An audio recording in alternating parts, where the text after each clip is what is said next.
The story begins with chaos erupting at a military airport in Scotland. At that time, the military received a report about a hijacked plane that was now landing, where a colonel named Allen ordered the troops and snipers to get ready immediately. 404. Transatlantic 473.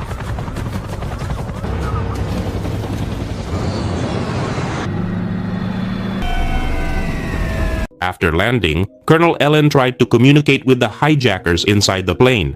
Not long after, a boy named Elias came down from the plane's cargo hold. The soldiers who saw him quickly approached Elias and took him away. From there, a man then appeared in the cockpit. When trying to communicate, the man who had an injury on his hand asked to be rescued immediately. However, since Ellen thought he might be one of the terrorists, she told the man to stay where he was. After Elias was taken to the medical room, they then tried to find out what had actually happened on the plane. The scene then shifts to before transatlantic flight 437 took off. At that time, Elias and his mother, Nadia, were planning to go to New York City so Nadia could undergo therapy for her leukemia. Once they arrived in New York City, Nadia would meet with a doctor named Dr. Brown, who had promised he could cure her illness. At the airport, Nadia began to feel anxious and asked Elias to rest in the waiting room. Meanwhile, she intended to calm herself down in the bathroom and take the medicine she usually takes. Meanwhile, while waiting for his mother, Elias met a scientist named Farid who happened to also be going to New York City to attend an event. Long story short, the passengers began boarding the plane. The transatlantic flight bound for New York City was ready for takeoff. To start the schedule. Ladies and gentlemen, welcome from the and I'm the second officer on our...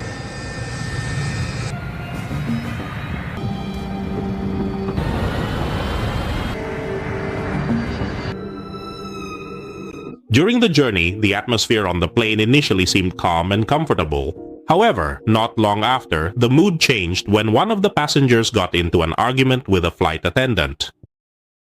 2 out of 3 marshals who happened to be on the plane immediately took action to escort the 2 people arguing into another room. But unfortunately, the 2 marshals were then killed by the 2 people who had been arguing earlier, who turned out to be terrorists merely pretending to cause a commotion to attract the marshals' attention. After taking out the 2 marshals, they also killed the remaining marshal along with the pilot. From there, the hijackers proceeded to disable one of the systems so that the plane could not be detected. So the hijackers consisted of several people: Burke as the leader, 8-Ball the flight attendant, Bastian the co-pilot, Jury, Curtis, and also Carl. After that, the hijackers ordered all the passengers to move to the back of the plane. The passengers, who were starting to panic, had no choice but to obey the order. Burke, the leader, then announced that they were now in control of the plane and demanded that all passengers remain silent until the ransom they requested was paid. Amid the tension, Elias then found a map on a seat showing the interior of the plane, where he realized there was a special place they could use to hide. Ignoring his mother's warning, Elias quickly rushed to that place. Seeing her son running to the back of the plane, Nadia was forced to follow him. Unfortunately, 8-Ball noticed and pointed his gun at Nadia.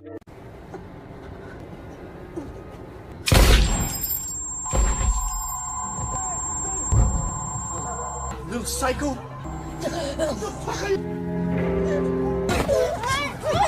Move! Shut up! Move! Okay? A short while later, Burke brought 3 passengers to the front room. Among them was Farid.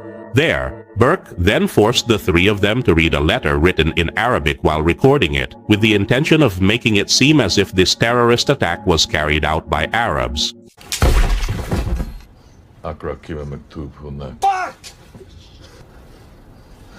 The scene then shifts to a memory from Nadia's past, where she is having a picnic with Elias and her husband, Nikolai. On their way home after the picnic, their car suddenly broke down in the middle of the road. Since it was quiet and there wasn't a single person passing by, Nikolai was forced to leave Nadia and their son to look for help. But after waiting for several hours, Nadia began to worry because Nikolai still hadn't returned. Desperate, Nadia finally decided to look for Nikolai while carrying Elias. On her way, she saw footprints leading to a certain location, and upon following them, Nadia arrived at an old house.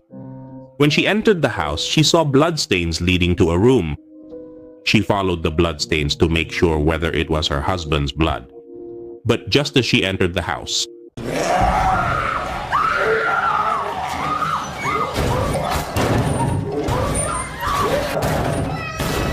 after closing the door, Nadia found Nikolai's corpse covered in blood.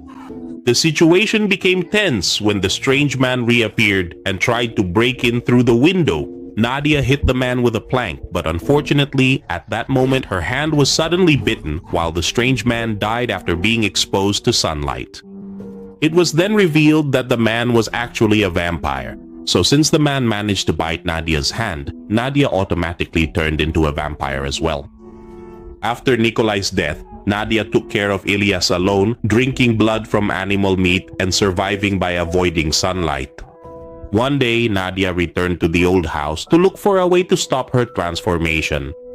In that house, she found an experimental book about the creation of vampires. At that moment, someone arrived and claimed to be the father of the vampire who had previously attacked Nadia. The old man then explained that every vampire is imbued with an evil essence that compels them to drink human blood. Because of this, anyone who has become a vampire must be destroyed immediately. For a light, everybody red. Hier müssen wir es aufhalten. Er darf sich nicht verbreiten.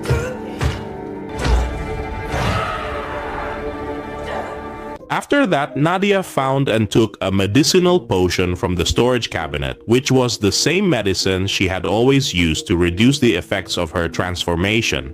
The scene then returns to the plane, where Nadia, who had been shot, is apparently still alive and crawling as she tries to enter the cargo hold. Here, she removes her false teeth, which she had been wearing all this time to hide her true identity as a vampire. Meanwhile, Yuri and Curtis suddenly come into the cargo hold to prepare parachutes and concoct a poisonous gas mixture. After Curtis leaves with a bag containing a parachute, two passenger-owned dogs unexpectedly start barking at Nadia, which could expose her. Thirsty for blood, Nadia then chooses to bite one of the dogs and drink its blood. Yuri, who happened to be preparing the poisonous gas, then became curious about the sound of the dogs barking continuously.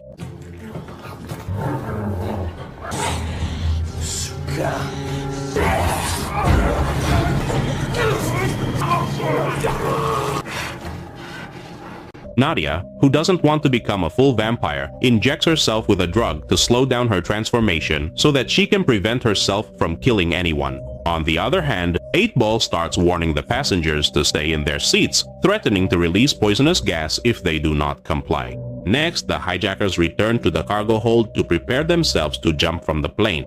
In addition, they have also planted a bomb on the plane, which they plan to detonate after they jump off. While all the hijackers are getting ready, Nadia releases one of the dogs to make it look as if Yuri has been killed by the dog's bite. From there, she leaves the cargo room and goes to find Elias. She then takes Elias to the cockpit, where Nadia plans to redirect the plane back to New York City after it was previously diverted to London. Since the plane's control system is still on autopilot, Nadia then asks the passengers if anyone knows how to fly the plane. Not long after, a man admits that he has experience with flight simulators, and he volunteers to be the plane's pilot. Nadia then brings the man in as the co-pilot, followed by Farid, who also wants to help her. At this very moment, Farid tells all of the passengers on board that they are, sadly, all going to die because the hijackers have planned to crash the airplane directly into a building in the city of London, England. From there, rumors begin to spread among the passengers on board the flight, with some of them believing that the terrorists' goal is to crash the global stock market. Farid and several passengers then follow Nadia to the cockpit, where inside Nadia keeps monitoring the surveillance cameras to track the hijackers' movements and to make sure they have already jumped off the plane. Unfortunately, the hijackers who are already in the cargo hold then discover Yuri's body, and 8-Ball becomes convinced that Nadia is the one responsible for Yuri's death.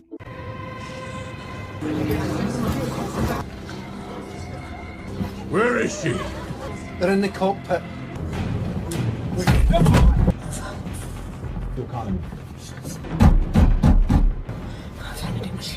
Open the door! As soon as they arrived at the cockpit, the hijackers tried to force Nadia to open the door. Here, Burke killed one of the passengers, but since Nadia still refused to open the door, 8-Ball then brought a small child to threaten Nadia. Now, when Nadia saw Burke about to kill the child, she immediately opened the door and attacked Burke with extreme brutality.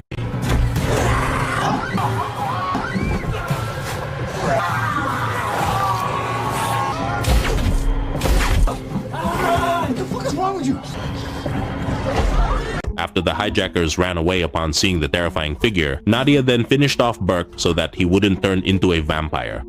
From there, Nadia chose to hide in the restroom so she wouldn't endanger the other passengers. 8-Ball then tried to take advantage of the situation by grabbing Nadia's bag, where he found a diary detailing the times of sunrise and sunset, which made 8-Ball start to suspect that Nadia was a vampire. Realizing this, the hijackers then prepared ultraviolet flashlights and several sharp objects that could be used as weapons against Nadia. Once everything was ready, the hijackers immediately headed to the cockpit to kill Nadia.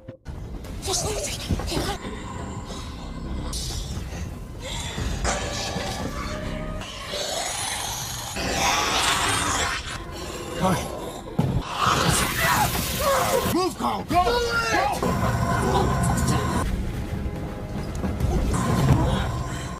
8-Ball, seeing Nadia helpless, unexpectedly draws Nadia's blood using a syringe. After succeeding, 8-Ball then intends to kill Nadia, but fortunately Elias appears, pointing the gun he found. Elias's shot actually hits the window, causing 8-Ball to be sucked toward it. With the air pressure starting to drop, Bastian, the co-pilot, manages to enter the cockpit after the man inside has apparently already passed out. In the midst of Bastian's efforts to lower the plane's altitude, a passenger is accidentally hit by a trolley, causing an injury to his abdomen. Knowing that 8-Ball had disappeared, Nadia decided to entrust Elias to Farid. From there, she chased after 8-Ball until she finally found him hiding inside a vehicle in the cargo hold. As Nadia tried to break the glass, 8-Ball injected vampire blood into himself, causing him to mutate into a vampire just like Nadia. Realizing that no one else should become a vampire, Nadia then burned 8-Ball using perfume that she poured through the broken car window.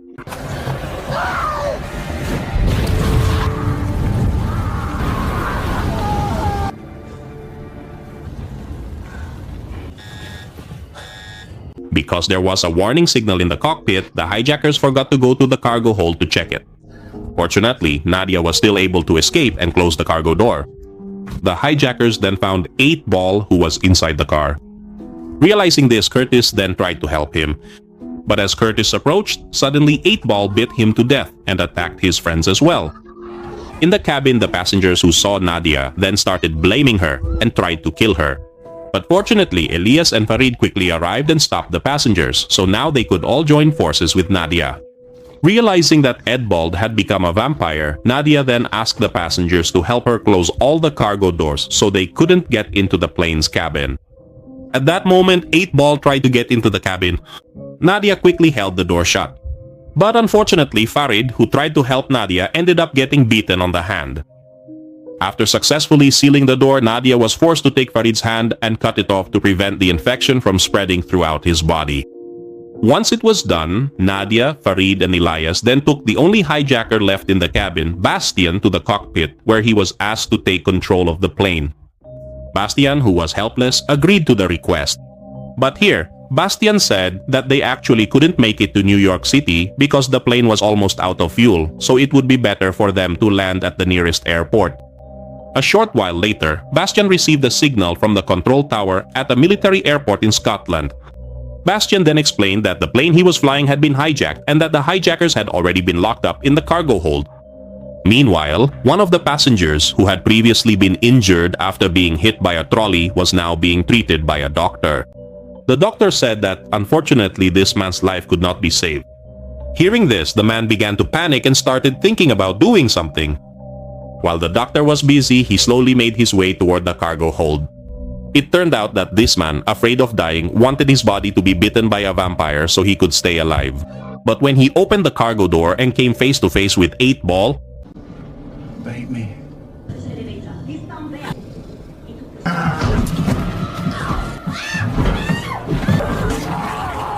because of his actions, the vampires managed to escape from the cargo hold and began attacking all the passengers in the cabin. The terrified passengers then started scrambling to get into the cockpit.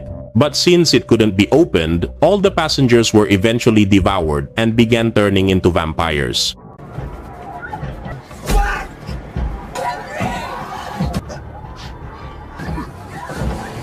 Farid, Nadia, and Bastian, realizing that this plane must not be allowed to land, agreed to blow up the plane after landing using the explosives that the hijackers have already placed in the fuel tank. Unfortunately, however, the remote control is still in the cargo hold.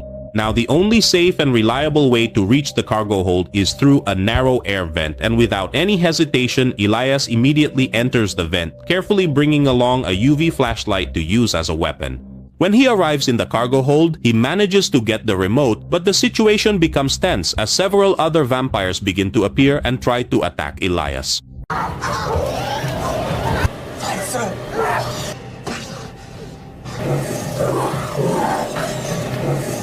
Knowing that her son was in danger, Nadia then intended to save him. But before leaving, Nadia asked Farid to take care of Elias until he grew up. After Farid agreed to her request, Nadia suddenly sucked Bastian's blood to increase her strength. From there, she left the cockpit and hurried toward the cargo hold. When she tried to save Elias, she was confronted by 8 Ball, and in the end, the two of them had to engage in a fight.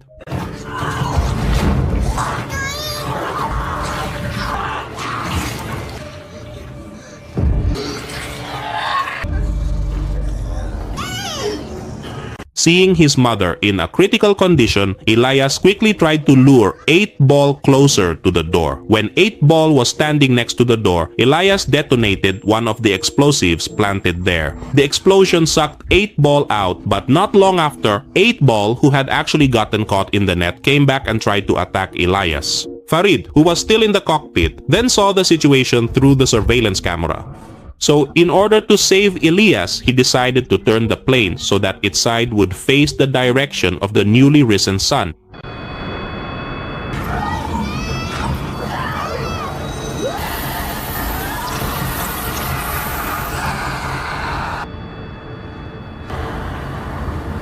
Elias, realizing that his mother's condition was getting weaker, cut his palm to give her a few drops of his blood, which immediately caused Nadia to wake up. Fortunately, Nadia was able to suppress her murderous urge and asked Elias not to come near her again. The scene then shifts to a time when Elias is already in the medical room, where he appears to be under interrogation. During his interrogation, Elias said that the plane was filled with vampires while telling them that they needed to get Farid out of the plane immediately. Unfortunately, none of the officers, including Colonel Ellen, believed Elias's statement. Sie sind alle tot! Wir brauchen deine Hilfe, Baby.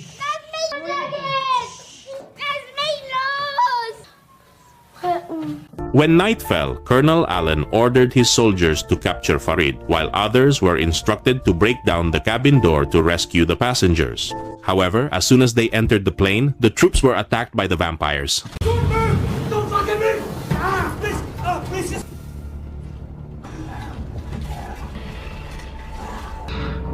What the hell? What's going on in there? What's happening? Person.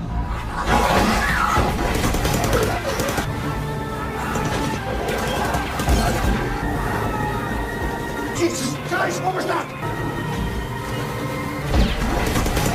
On the other hand, Elias, who was about to be taken to the hospital, suddenly woke up. He managed to inject the nurse accompanying him with an anesthetic, and from there, Elias was able to jump out of the ambulance and head straight to the plane to look for Farid. At the same time, Farid had apparently already been secured by the soldiers in the cargo room, where he was then handcuffed and taken away in a vehicle. At this moment, Farid saw Elias running toward the plane. He tried to call out to Elias, but because he was too far away, his shouts couldn't be heard by Elias, who was already almost at the plane. Meanwhile, the vampires began to descend from the cabin after they managed to wipe out the troops that had been sent earlier, including Nadia, who now no longer recognized Elias. Then, just as Nadia was about to prey on Elias, the little boy was forced to take out the remote he had hidden inside his teddy bear. He then pressed the detonation button, causing a huge explosion inside the plane. The boy belongs with me! Elias!